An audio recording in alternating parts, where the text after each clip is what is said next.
Hey, welcome back to the channel. In this video, I'm going to show you how to properly install an exhaust vent out of a wall. Now, my scenario is for vinyl siding, but this will work for wood siding as well. Go on there. Plus, I'll show you how to build and install a waterproof mounting block, how to trim it out, and finally, where you can find an attractive vent that'll keep critters out and how to install it properly. This is all part of a larger project where I'm replacing the siding and windows on the second story of my house. So if you like this kind of stuff, make sure you follow along. The mounting block is just a piece of 3/4 inch PVC, and we want to say about 1.5 inches up from the bottom. So we're going to drill a hole there.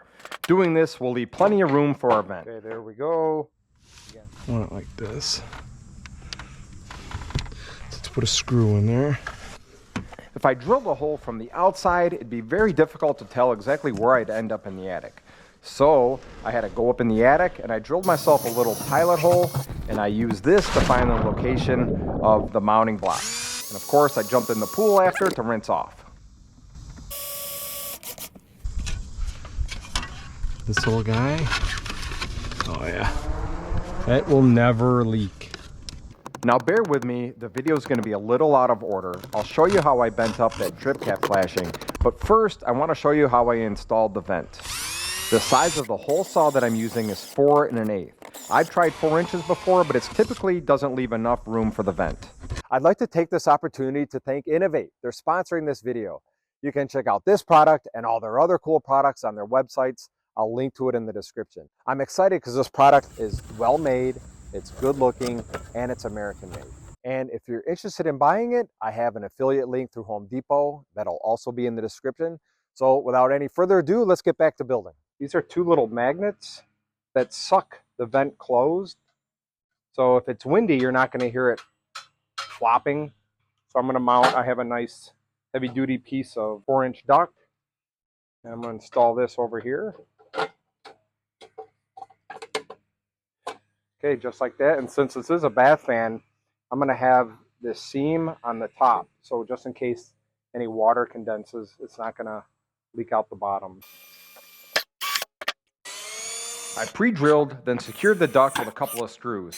And then for that seam, I just put a piece of foil tape over it to make sure that it's airtight. We want to put just a little bit of caulk on the top and the sides, just like a window, just in case water does get in here. We'll have a spot for it to go.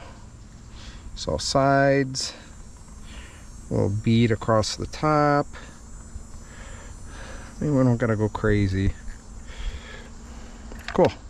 That's it.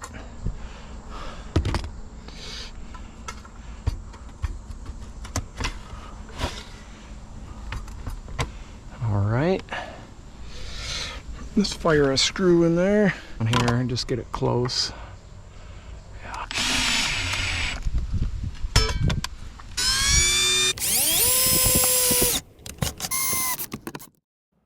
I'm bending up that drip cap flashing without the use of a metal brake. I just have to make 2 bends.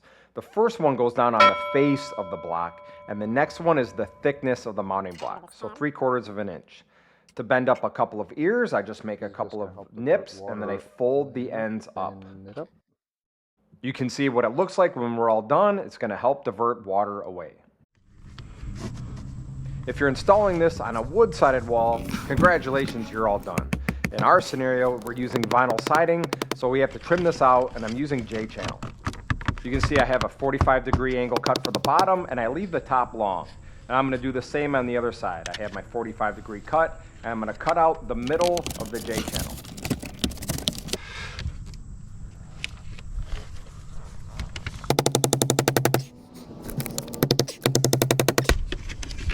The easiest thing for that last piece is just to mark everything in place. First thing I'm doing is I'm marking the side pieces that I left long. Now I have to mark the top piece for the 45. Now to cut those 45s perfectly, I'm just connecting the dots. And when you cut the 45-degree angle, you go just past, like you saw me do there, and that just helps install it.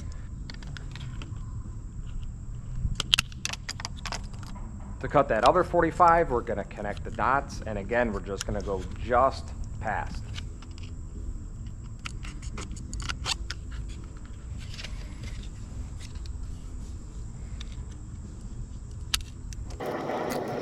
Then next we trim off the excess that we left long, and it's time to install the top. After a little bit of fussing, it really comes together pretty much perfectly.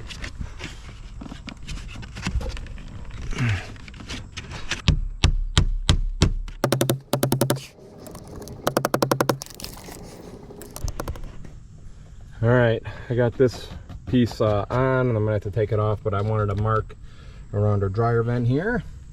Mark here right in the center of the J channel, mark here.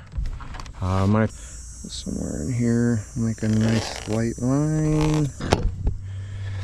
Make a nice light line.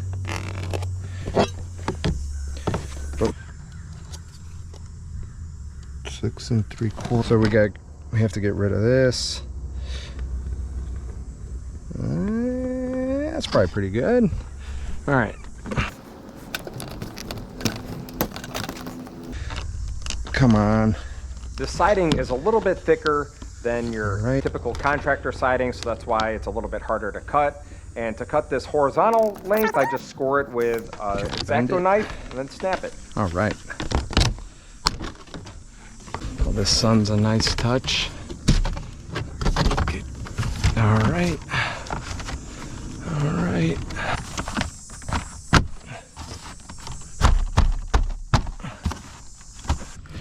This is actually my first time working with vinyl siding. I typically do wood siding, and this is kind of a funny piece since we're dealing with the roof angle and the wall angle. I had to cut off the nailing flange on this one so that it would fit. But there's plenty of meat to nail onto on the right-hand side, so once we make sure that it's level, we just nail it in place.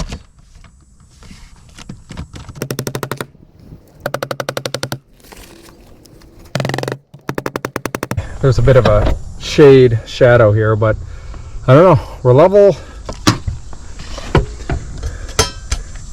We weren't gonna have any critters in here with our little magnets. There's the attic in there. We're gonna have to get back up in there and hook that all up, but that's gonna be another time.